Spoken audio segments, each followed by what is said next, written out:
заседание по делу Владимира Цкаева и какие вопросы адресовали люди премьеру Теймуразу Тускаеву, расскажем прямо сейчас. В эфире новости на телеканале «Осетия». В студии Елена Черенкова. Здравствуйте. И коротко о главном.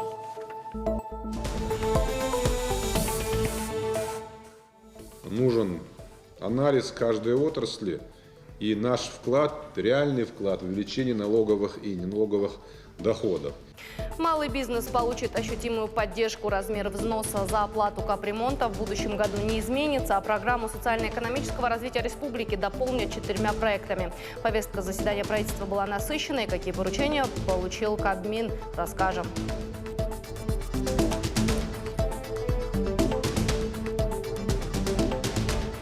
Как сохранить подписку на печатные издания Северной Осетии? Почему осетинская журналистика испытывает кадровый голод?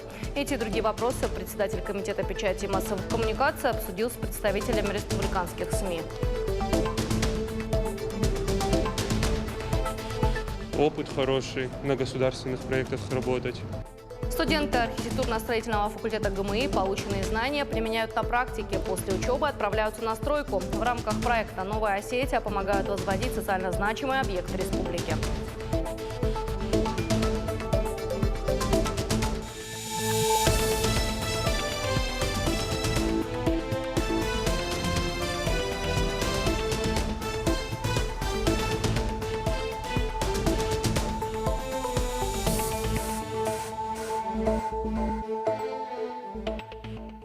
Вячеслав Битаров и члены республиканского правительства приняли участие в заседании Президиума Совета при президенте России по стратегическому развитию национальным проектом, которое провел председатель правительства России Дмитрий Медведев. Обсуждались актуальные вопросы реализации национальных проектов здравоохранения и демография. Заседание Президиума проходило в режиме видеоконференции с участием всех субъектов Федерации. Регионы отчитались о реализации приоритетных программ, направленных на сокращение очередей в детские сады, организации медицинской помощи, содействия и занятости для женщин. Дмитрий Медведев напомнил о важности нацпроектов, их социальной значимости и напомнил, в этом году на их реализацию выделено 65 миллиардов рублей. Историческая часть города должна сохранить первозданный облик, а собственники коммерческих учреждений соблюдать колористические решения архитекторов по фасадам зданий. Такие поручения Вячеслав Битаров дал руководству города после инспекционного объезда. Основной маршрут въездного совещания прошел по проспекту Мира. Замечания были сделаны по поводу санитарного состояния центральной части города. Вячеслав Битаров проверил ход реконструкции Центрального парка. В настоящее время здесь проходит укладка брусчатки, обновляется летняя эстрада «Ракушка». Как отметили представители общественных структурных подразделений, все работы ведутся в постоянной связи с архитекторами, авторами проекта. Второй этап масштабной реконструкции должен быть завершен до конца года. Глава также побывал на нескольких улицах, посмотрел, как выполняются работы по благоустройству территории. Проинспектировал и железнодорожный проезд. Здесь в этом году также были проведены дорожные работы, однако в настоящее время асфальтовое покрытие вновь пришло в негодность. Причиной тому разрытия, проведенные ООО «Газпром» газораспределения Владикавказ. Тамерлан Парнеев поручил обязать организацию в кратчайшие сроки восстановить дорогу в соответствии со стандартами качества. Доходы в бюджет республики в прошлом году составили 32 миллиарда рублей. Это на 5 миллиардов больше, чем в 2017. Об этом на заседании правительства сообщил в Рио министр финансов республики Касполат Бутаев. Впервые удалось полностью ликвидировать задолженность по социальным выплатам. За последние 3 года рост налоговых поступлений 50%, в то время как в среднем по стране 37%. Также удалось снизить дотационность республиканского бюджета и существенно сократить государственный внутренний долг. В относительных цифрах это соотношение также улучшается. Было 119,1%, стало 79,5%. Но тем не менее нужен анализ каждой отрасли и наш вклад, реальный вклад в увеличение налоговых и неналоговых доходов. Если провести анализ предоставления мер господдержки, то результаты могли быть существенно лучше. Поэтому всем министерствам этому аспекту нашей работы прошу уделить большее внимание.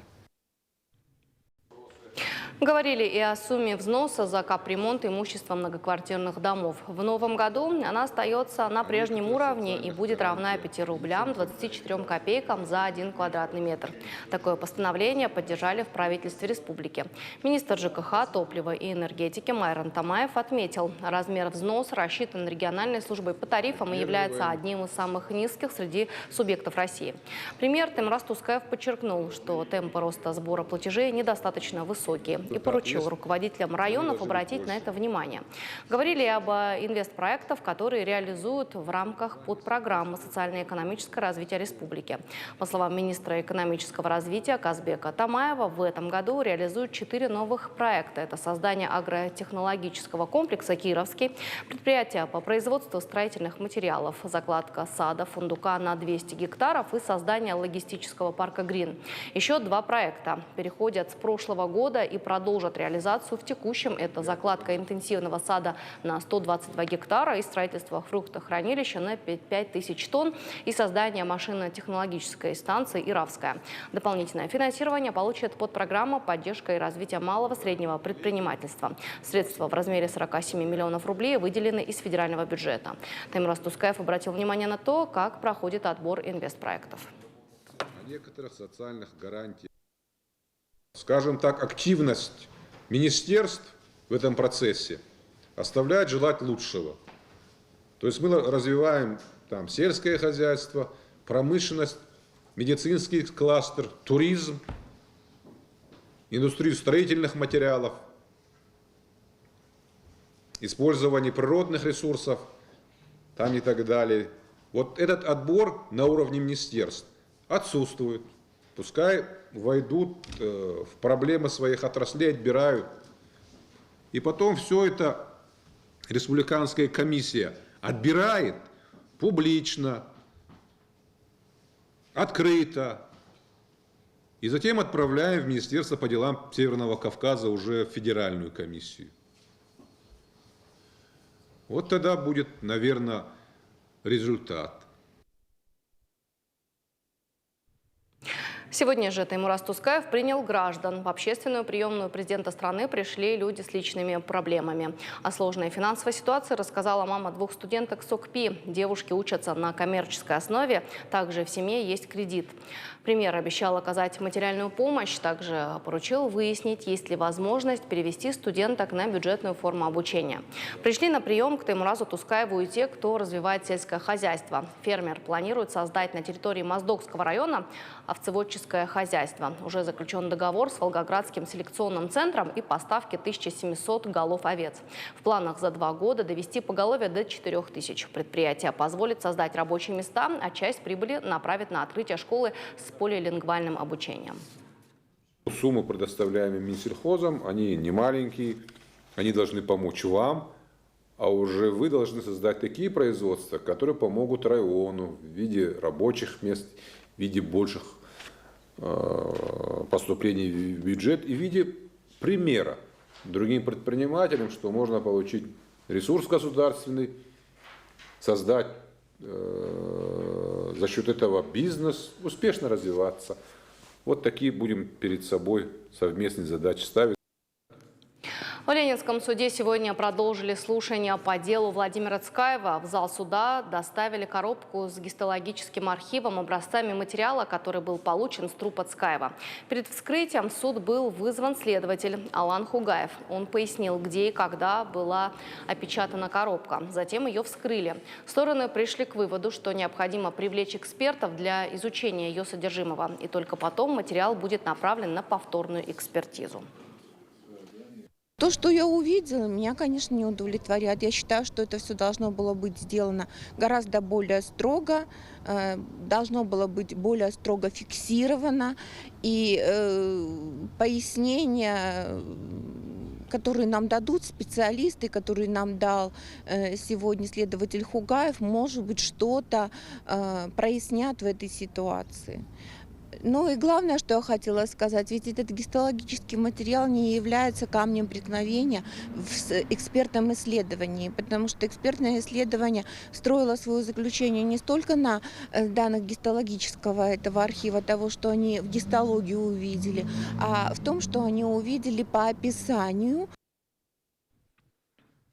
Не только словами, но и реальными делами. Проект «Новая Осетия» объединяет всех, кто хочет сделать республику лучше. Молодые энтузиасты принимают участие в строительстве социально значимых объектов. Студенты архитектурно-строительного факультета СК ГМИ заняты на стройке. В скором времени в 18-м микрорайоне появится новая школа на 500 мест. Как применяют студенты теорию на практике и в каких еще масштабных преобразованиях участвуют, узнавала Сабина Гатагова. Заур Абаев после учебы спешит на работу. Объект – новая школа на улице Шамиля Джикаева. Там студенты теорию применяют на практике. Знают, что ответственно, но признаются. Упустить такую возможность нельзя. Интересно и полезно для студентов. Опыт хороший, на государственных проектах работать. Стало интересно, я решил попробовать.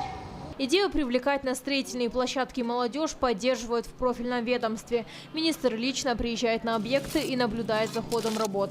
Эту практику надо развивать и в дальнейшем, и в будущем для привлечения, для того, чтобы молодежь получала опыт именно на производстве, уже на практике. Развивать практику, расширять ряды стройотрядовцев стало возможным благодаря республиканскому проекту «Новая Осетия». Он объединяет всех, кто хочет сделать республику лучше. Не только словом, но и конкретными делами. В июле ребята принимали участие в реконструкции планетария. Здесь будет школа на 500 мест. И пока ребята не дипломированные специалисты, работу на 100% доверить им не могут. Но тем не менее, за время стройки уже научились многому. Стройотряды в Северной Осетии появились 10 лет назад. Активно движение развивается в СК ГМИ. Студенты вуза работают на крупных строительных площадках России. Набираются опыта на предприятиях в Норильске. Мы готовимся на всероссийские стройки на будущий год, на 2020 год. Планируем, чтобы студотряды республиканские принимали участие не только на строительстве объектов в рамках республики, но и на общероссийских объектах. Сейчас на строительстве новой школы заняты 10 студентов. Проводить все время на стройке нет возможности. Пропустить лекцию значит упустить важные детали теории. Поработав с профессионалами, ребята усвоили. Главное – набраться знаний, а опыт придет. Сабина Гатагова, Алан Суанов. Новости Осетии. Сегодня в рамках проекта «Открытое правительство» на вопросы журналистов ответил председатель комитета печати и массовых коммуникаций Юрий Федаров. У представителей республиканских СМИ накопилось много вопросов. Говорили о развитии остинской журналистики, дефиците журналистов, пишущих на родном языке. Обсудили и ценовую политику на подписку. Подробнее Галина Григорян. Журналисты ждали давно, вопросов накопилось много. В первую очередь всех интересовал вопрос сохранения подписок на республиканские газеты. Юрий Федаров подчеркнул важность вопроса и отметил, что в этом направлении уже активно ведется работа. И итоги уже есть. На данный момент в республике выписывают журналы и газеты уже более 40 тысяч человек. В эпоху гаджетов сложно упросить людей подписываться на газеты. Согласитесь, но я вас уверяю, Северная Осетия единственная газета вообще в регионе, которая практически сохраняет. У нас 15 тысяч где-то в среднем подписка, тогда как в соседних республиках 3-4 тысячи. Это главное. Не менее актуальной, по мнению Юрия Федарова, является проблема кадрового голода.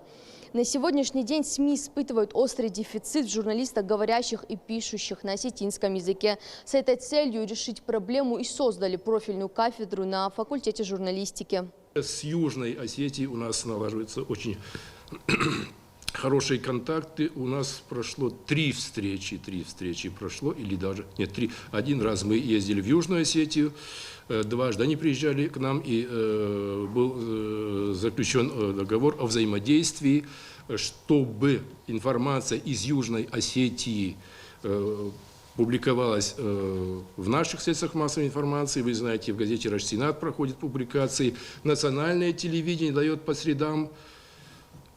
Тоже телевидение Юго-Осетинского госуниверситета. Еще один важный вопрос – это цена на подписку. Журналисты взволнованы, и повод для этого действительно есть. После того, как Почта России подняла цены на свои услуги, многие издания стали недоступны для простых читателей. Как будет складываться ситуация, не может дать ответ и профильное ведомство. Но, по словам Юрия Федарова, работа в этом направлении уже ведется. Кроме того, Юрий Федаров рассказал и о взаимодействии, которое будет вестись с журналистами Южной Осетии. Кадры, которые пишут на осетинском языке, их просто в природе нет. Не просто вычитать текст, прочитать уже не могут. И что с этим делать? Что с этим делать? И опять-таки скажу, что глава республики мне и Фатиме Сусланбековне Хабаловой дал задание: давайте на факультет журналистики осетинской дополнительно за счет бюджета дополнительные места откроем. И сейчас в первый год 5 человек было принято на журфак осетинский. Сейчас опять, то есть эта задача главнейшая. Диалог получился конструктивным и своевременным. Напомню, что по данным Комитета по делам печати и массовых коммуникаций, сейчас в республике 96 СМИ и более 60 из них печатные издания. Галина Григорян, Сергей Коглоев. Новости Осетии.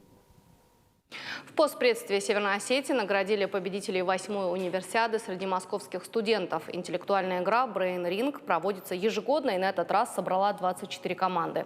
Это, по словам организаторов, самое большое количество команд за всю историю проведения игры. В финал турнира вышли игроки из Московского авиационного института, которые получили бронзу. Команда из Молпредства Республики Адыгея заняла 2-е место. Золотой трофей второй год подряд завоевала команда Московского государственного лингвистического университета. Победители и призеры получили грамоты от постоянного представительства республики, сертификаты на поход в боулинг. Также каждому достался гастрономический презент по 3 осетинских пирога от пекарни «Аса». Следующим этапом универсиады среди московских студентов будет турнир по шахматам. Ну, неспроста у нас брейнринг бывает самым массовым, потому что всем интересно проверить свои силы относительно других. И да, конкуренция всегда, в принципе, двигала нас всех вперед. Поэтому я еще, будучи участником, получал большое удовольствие от того, что принимаю участие, и мы даже выигрывали сборную МОЗ. А сейчас уже 3 года в другой роли, ведущего. И, несмотря на это, тоже получаю эмоции и с удовольствием прихожу на эти мероприятия. Командный дух, горные тропы, экстремальная полоса препятствий. Любители спортивного туризма разыграли Кубок Республики. Соревновались команды учебных заведений и городских организаций. Кубок существует 40 лет, символ турнира переходящий. Кто на этот раз оказался сильнее и выносливее, расскажет Георгий Запаров.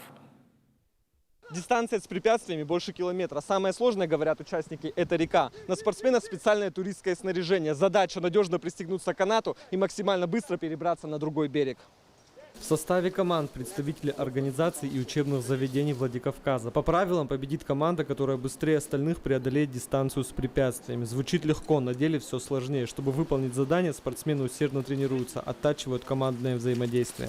Всего у нас несколько этапов. Это техника туризма, на котором команды на полосе препятствий проходят переправу через реку, препятствия бревно, спуск, траверс, подъем. Есть у нас и новый этап, это этап называется «Бабочка», и соревнуются в знании узлов туристских. Обязательное условие присутствия в команде и мужчин, и женщин. Послаблений для слабого пола нет. Ошибка одного участника скажется на результате всей команды. 3 года подряд кубок выигрывает команда завода «Победит».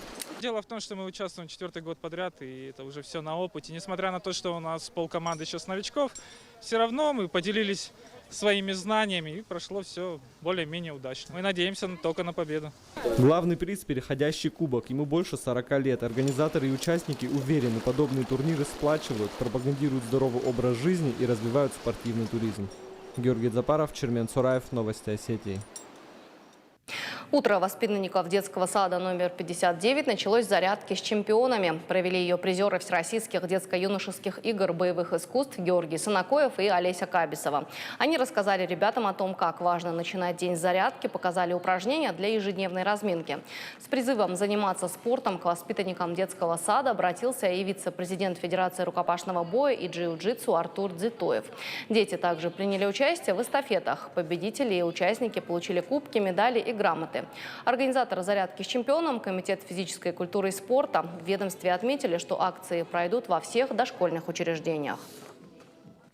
Все новое, как говорят, это хорошо забытое старое. Ведь Комитет молодежной политики, физической культуры и спорта уделял должное внимание детским садам города Владикавказа. Проводились спортивные мероприятия, соревнования, спартакиады, такие мероприятия, как «Мама, папа, я», спортивная семья.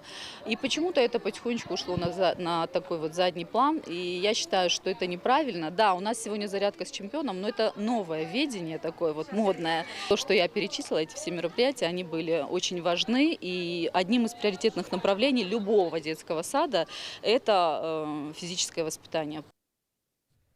Православные отмечают сегодня Покров Пресвятой Богородицы. Во время праздника вспоминают явление Пресвятой Богородицы, которая защищает всех ищущих заступничества.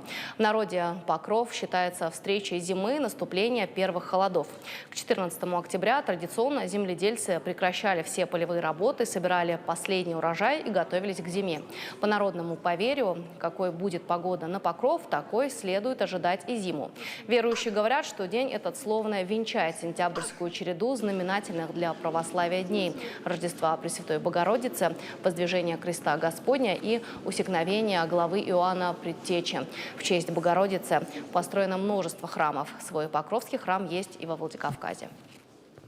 Это очень большой для нас светлый праздник. С самого детства мы очень почитаем Пресвятую Богородицу. И это день, когда она покрывает нас честным своим амофором от всякого зла, от всех неприятностей и защищает нашу семью всю. Поэтому мы каждый год стараемся в этот день бывать на ее светлый праздник и почитать это событие. На этом моя часть выпуска завершена. Передаю слово своей коллеге из Остинской редакции Берте Беджеловой. Берта, добрый вечер. Божныклена айжардартана межбира хабарта жағам разурзыштамын. Хетакаты кошта и райгурда юбилей фадылкачин мазылты тахайштай науажа гимарнахашкан зыштам. Иронов жаджи курсы тахайчиу науажа куйта башон зыштут. Реклама эфашта.